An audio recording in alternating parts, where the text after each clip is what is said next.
सीमा मलिक जी, ये हो क्या रहा है? क्यों एमवीए ही लगातार सिर्फ खबरों में, सीट शेयरिंग नहीं हो रही है, आपसी रार तकरार, बयान आपके गठबंधन के नेताओं के, सूत्रधार शरद पवार उनके रहते हुए ये सब क्या नुकसान नहीं पहुंचेगा ऐसे गठबंधन को?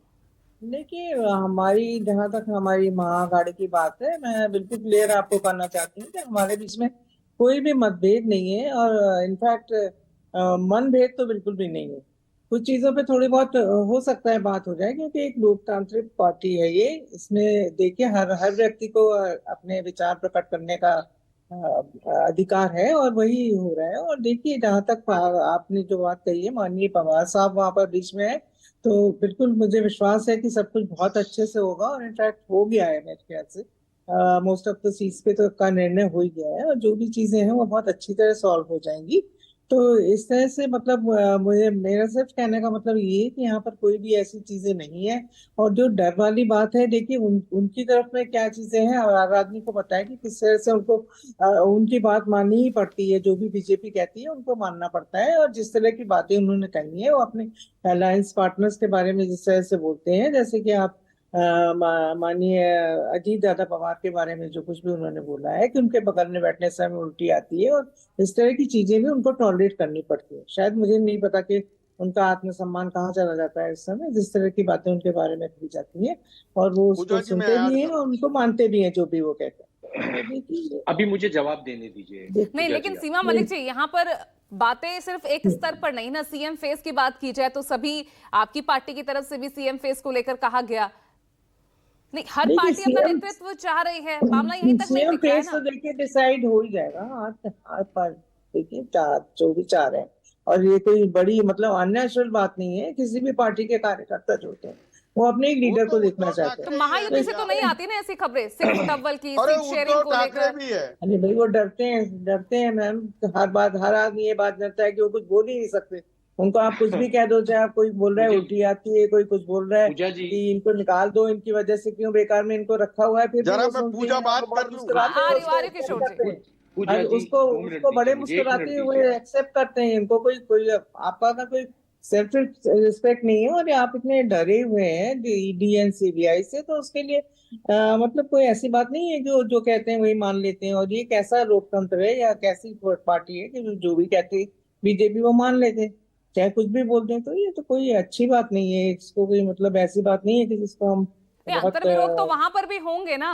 बगावती सुर वहां पर भी उठ रहे हैं। ये तो हम इससे हम इनकार नहीं कर रहे। हाँ, थोड़े थोड़े उठ रहे हैं ना। जिनको टिकट वगैरह नहीं मिले हैं वो तो उठ ही रहे हैं। और तो पर फिर भी वो लोग इस सब चीजों को इतनी कम सीट उनको मिल रही है, पर वो ले रहे हैं। उनके पास कोई चॉइस नहीं है। अब जो पहले शिंदे ग्रुप की कोई देख लीजिए कितनी कम सीट्स मिली है। बोले धनंजय जी, जवाब दीजिए, फिर नासिर जी आपके पास आ रहे हैं। धनंजय जी, आप चॉइस ही नहीं छोड़ते हैं अपनी सहयोगी पार्टियों के लिए? देखिए, जैसा उनके यहाँ चल रहा है, उनको लगता है यहाँ भी जूतम पहचान क्यों नहीं हो रही। तो हमारे यहाँ तो सहयोगियों के साथ समन्वय करने की एक लंबी राजनीति है। हम लंबे समय तक विपक्ष में रहे हैं और लंबे समय तक समन्वय की राजनीति के हैं। कांग्रेस राजनीति को अपना क्षेत्रवाद, अपना परिवारवाद, और 5 पीढ़ियों से जो पार्टी एक परिवार की पांवपोछ बनी हुई है, वहां कोई स्वतंत्र चेतना का व्यक्ति, वहां कोई राजनीतिक कार्यकर्ता हो ही नहीं सकता। 5 पीढ़ियों से दुनिया में लोकतंत्र का कोई उदाहरण बता दीजिए कि 5 पीढ़ियों से एक पार्टी, एक परिवार का पांव पोछ रही हो। लेकिन इसीलिए ये लोग समझ रहे हैं कि बाकी राजनीति की रेस से बाहर हो चुकी कांग्रेस, और कांग्रेस के ऊपर परिवारवादियों को सवार होने वाले क्षेत्रीय दल, उनके क्षेत्रीय दलों का संबल ही खत्म हो गया। आप ही के चैनल पर बोलिए अब नासिर जी, अब जवाब दीजिए। लिस्ट दिखा रहे हैं परिवारवाद, जिस परिवारवाद को लेकर आप कांग्रेस पर निशाना साध रहे हैं। धनंजय गिरी जी, सुन लीजिए, आपने छत्रपति शिवाजी महाराज का नाम, सुन लीजिए, छत्रपति शिवाजी महाराज का नाम लिया। जब आपकी मैं समझ सकता हूँ, आप डर करते ही धनंजय जी रुकिए ना, आप समय कम है, ऐसे नहीं। नहीं, ऐसे नहीं चलता है धनंजय जी, आप मेरी बात को सुनिए। जब आपने हमारे भगवान छत्रपति शिवाजी महाराज का अपमान किया, त्रिवेदी के थ्रू अपमान किया। शांत हो जाइए, शांत हो जाइए धनंजय जी, आप जवाब तो सुनिए ना। चैनल नहीं है, बंद करिए आप अपने समय में बोलिए। ये बदतमीजी नहीं चलेगी। अपने समय में बोलो। धनंजय जी, he is speaking in his own time.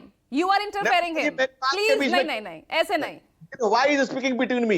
जब तक आपने मैंने मौका दिया वो तभी बोले हैं। No, I don't want to talk to you. Please stop.